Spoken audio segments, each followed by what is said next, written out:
ছোট বোনকে আজকে অনেক জোর জবরদস্তি করেই পড়তে বসিয়েছিলাম এবং কথা দিয়েছিলাম ওকে ভেলপুরি আর ঝালমুড়ি খাওয়াবো। তো সেটাই অনেক কষ্ট করে সে একটু পড়াশোনা করছে এবং ঝালমুড়ি ভেলপুরি আনতে নিচে গেল গা এবং ভেলপুরিওয়ালাকে বুঝিয়ে দিচ্ছে যে কোনটা কি দিতে হবে। অবশেষে চলে আসলো।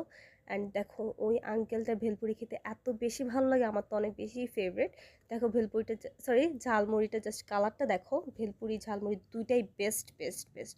সো আমার তো অনেক বেশি ফেভারিট। অ্যান্ড এদিকে ছিল ঝালমুড়ি। আমি আর ছোটো বোন তো পুরো ঝগড়া লেগে গেছিলাম প্রায় ঝালমুড়িটা খাওয়া নিয়ে। এরপরে চলে আসলো ভেলপুরি। ভেলপুরিটা জাস্ট অসাধারণ ছিল। আর ঝালমুড়িটার কালারটা তো দেখে বুঝতে পারতেছে, মুখে পুরো পানি চলে আসার মতোই কালার। আমি এখন ভয়েস ওভার দিচ্ছি, আমার এখনই আবার খেতে ইচ্ছে করতেছে। সো এটা অনেক মজা, আমাদের বাসার সামনে অ্যান্ড অনেক বেশি কাছে হয়েছে আমাদের বাসার সামনে থাকার কারণে যখন ইচ্ছা খাওয়া যায়।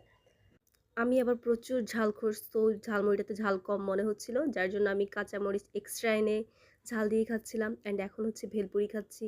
এটা এত মজা ভেলপুরিটা, উফ, টকটাও জাস্ট অসাধারণ, আমার তো অনেক favourite. So thanks for watching.